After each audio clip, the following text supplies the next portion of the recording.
मन को कैसे कंट्रोल करें? मनुष्य के अंतःकरण की 4 वृत्तियां हैं: मन, बुद्धि, चित्त और अहंकार। मन की वृत्ति है संकल्प विकल्प करना, बुद्धि का वृत्ति है निश्चय करना, चित्त का वृत्ति है चिंतन करना और अहंकार की वृत्ति है अहंभाव। मनुष्य का मन सतत संकल्प विकल्प करता रहता है। मन का संकल्प विकल्प करते रहना ही अशांति और निर्विकल्प होना ही शांति का कारण है। भगवान अर्जुन को समझाते हुए कहते हैं, हे अर्जुन, जहाँ जहाँ तेरा चंचल मन भग कर जाता है वहाँ वहाँ से हटाकर तू इसे परमात्मा में ही लगा। मन को बस में कर, इसका नियंत्रण कर। अर्जुन कहता है, हे कृष्ण, ये मन बड़ा चंचल है, दृढ़ और हठीला है, बलवान है। इसको बस में करना पवन के वेग को रोकने जैसा अत्यंत दुष्कर कार्य है। भगवान श्री कृष्ण कहते हैं कि निसंदेह मन चंचल और हठीला, परंतु हे अर्जुन, अभ्यास और वैराग्य के द्वारा वह मन बस में किया जाता है। प्रश्न ये है कि मन चंचल क्यों होता है? इसका चंचलता का कारण क्या है? इस चंचल मन को बस में करने के लिए किस साधना का अभ्यास किया जाए? साधक को चाहिए कि संपूर्ण इंद्रियों को बस में करने हेतु परमात्मा के स्वरूप का ध्यान अभ्यास करे, क्योंकि जिसकी इंद्रियां बस में होती है उसी का बुद्धि स्थिर हो पाती है। मनुष्य का शरीर एक रथ की भांति है। आत्मा इसका रथी है, बुद्धि सारथी है और मन इसकी लगाम है। इंद्रियां ही इस शरीर रूपी रथ के घोड़े हैं। जिसके पास अध्यात्म ज्ञान का साधन नहीं है, उनकी इंद्रियां सतत चलायमान रहती हैं।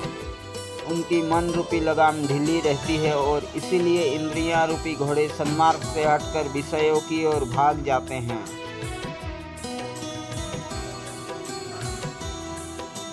उसकी मन रूपी लगाम बुद्धि रूपी सारथी के नियंत्रण में नहीं रहता है, तो इस शरीर रूपी रथ की रथी आत्मा इस शरीर को मालिक ना होकर इंद्रियां रूपी घोड़े इस शरीर का मालिक बन जाती है।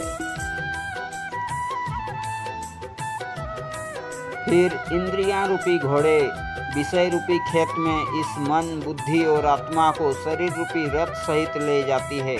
अनियंत्रित इंद्रियां मन को विषयों में आसक्त कर जीवात्मा को जन्म मरण के चक्र में भरमाती रहती है। जब सद्गुरुदेव महाराज जी से अध्यात्म ज्ञान का क्रियात्मक ज्ञान प्राप्त होता है, तब इसकी सतत साधना द्वारा धीरे धीरे चंचल मन को नियंत्रित किया जाना संभव है। मनुष्य का मन अत्यंत सूक्ष्म है और इंद्रियों के द्वारा किए जाने वाले साधन स्थूल है। स्थूल इंद्रियों द्वारा किए जाने वाले बाह्य कर्मकांड एवं साधन द्वारा यह सूक्ष्म मन बांधा नहीं जा सकता है। सूक्ष्म मन को बस में करने का साधन इससे भी सूक्ष्म होना चाहिए, जिससे ये बांधा जा सके। जैसे बलवान हाथी को बांधने वाले रस्सी से सूक्ष्म चींटी को बांधना संभव नहीं है, इसी तरह बाह्य साधना द्वारा सूक्ष्म मन को बस में करना संभव नहीं है। हाथ की घड़ी जब खराब हो जाती है तो उसे सुधारने के लिए घड़ी साज के पास लेकर जाते हैं। घड़ी साज घड़ी के सूक्ष्म पुर्जों को पकड़ने के लिए छोटी चिमटी का सहारा लेता है। घर में रोटी पलटने वाला चिमटा होता है, पर उससे घड़ी के सूक्ष्म पुर्जों को पकड़ना संभव नहीं है।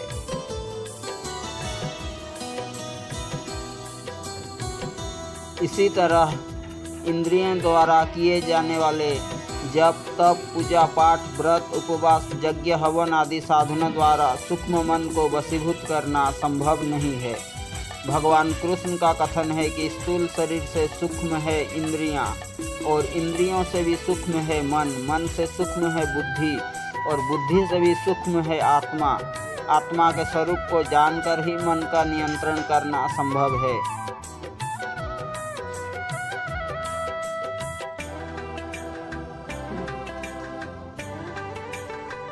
मन का कार्य है संकल्प विकल्प करना। मन सदा किसी न किसी विषय का चिंतन करते रहता है। यदि मन को परमात्मा की चिंतन में नहीं लगाया जाएगा तो सतत चिंतनशील यह मन विषयों का चिंतन करने लगता है।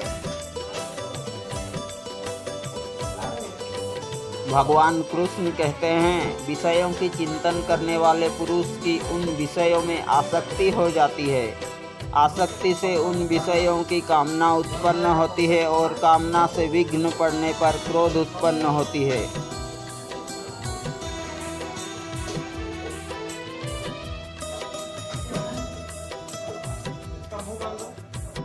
क्रोध से मोह उत्पन्न होता है। मोह से स्मृति भ्रम होती है। स्मृति भ्रम होने पर बुद्धि नष्ट हो जाती है और बुद्धि का नाश होने पर आत्मस्थिति से पतन हो जाता है। वस्तुतः अध्यात्म पथ के पथिकों के लिए ये आवश्यक है कि वे वासना तृष्णा को दुख रूप जानकर उसके प्रति दिन प्रतिदिन उदासीन होना सीखें। जिसके मन में लोभ मोह की जितनी प्रबलता रहेगी, वासना और तृष्णा में जितना ही डूबा रहेगा, उसका मन भगवान में उतना ही कम लगेगा। शरीर आत्मा का वाहन मात्र है। इसे निरोग और प्रसन्न रखने के लिए जितनी अनिवार्य आवश्यकता है उतने में ही संतुष्ट रहा जाए। भौतिक संपदाओं को बढ़ाने से अच्छा है आध्यात्मिक संपदाओं को बढ़ाना, क्योंकि शरीर की अपेक्षा आत्मा का महत्व अधिक है।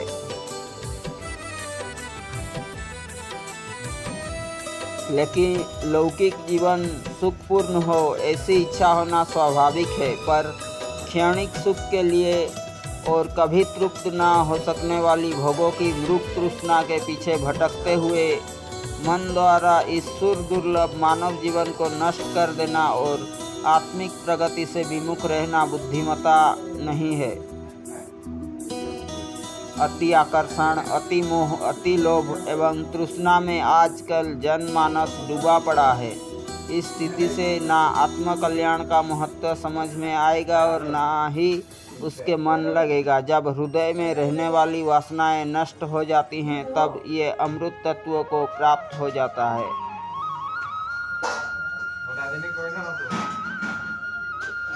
और इसी शरीर रूपी मंदिर में परमात्मा की प्राप्ति होती है। मन ही संसार है। इस मन को शुद्ध करना चाहिए। जिसका जैसा मन होता है वैसा ही बन जाता है। 5 ज्ञान इंद्रियां हैं, आँख, कान, नाक, जीभ और त्वचा। यह जीवात्मा मन के माध्यम से ही विषयों का सेवन करता है। कान का विषय है शब्द, त्वचा का विषय है स्पर्श, आँखों का विषय है रूप, जीभ का विषय है रस और नाक का विषय है गंध।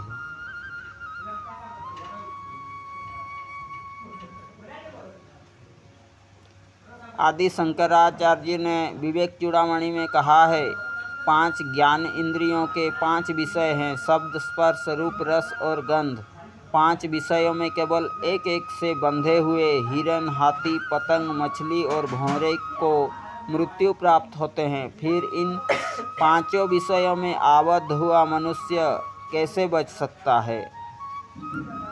विषयों का चिंतन करने से मन अत्यंत चंचल हो जाता है।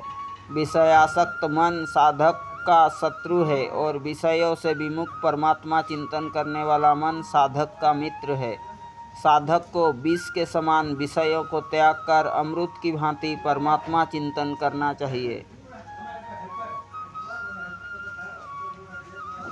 मन ही मनुष्य के बंधन तथा मोक्ष का कारण है। जो मन विषयों में आसक्त होता है वो बंधन तथा विषयों से विमुख होता है वो मोक्ष का कारण होता है। 5 ज्ञान इंद्रियों के माध्यम से ये मन विषयों का सेवन करता है। जो विषय मन को प्रिय लगता है उस विषय के उपसेवन की सूक्ष्म वासनाएं चित्त पर जमती जाती है, जिसे संस्कार भी कहते हैं। मनुष्य का मन स्वतः चंचल है, फिर उसे जवानी का नशा चढ़ा है। पुनः विषय रूपी बिच्छू ने डंक मार दिया है, फिर उस पर मोह और अभिमान रूपी प्रेत सवार हो गया है। ऐसा मन संसार में उद्यम न मचाए तो क्या करे।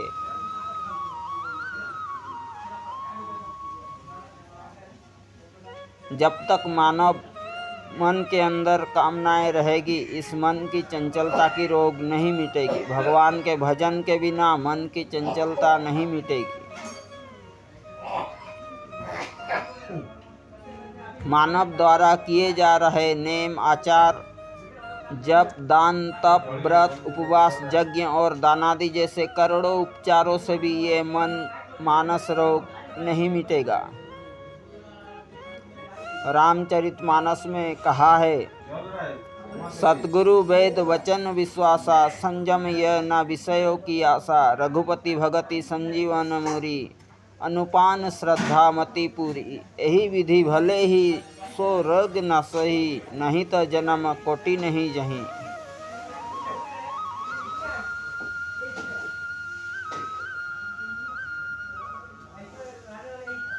ऐसा संजोग बन जाए कि सद्गुरुदेव रूपी कुशल आध्यात्मिक वैद्य मिल जाएं। उनके वचनों में साधक का दृढ़ विश्वास हो, विषयों के आशा का त्याग किया जाए और सद्गुरु से प्राप्त भगवत भक्ति रूपी संजीवन औषधि का भरपूर श्रद्धा के साथ सेवन करे।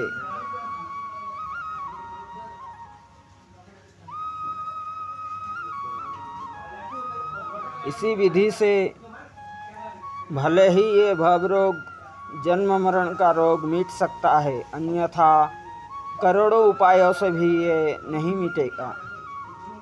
मानव का मन परम शक्तिमान परमात्मा के ध्यान स्मरण से एकाग्र हो जाता है। जैसे जैसे भजन ध्यान में प्रगढ़ता होगी, वैसे वैसे मन बाह्य जगत से हटकर अंतर्मुख होकर परम आनंदित हो जाएगा।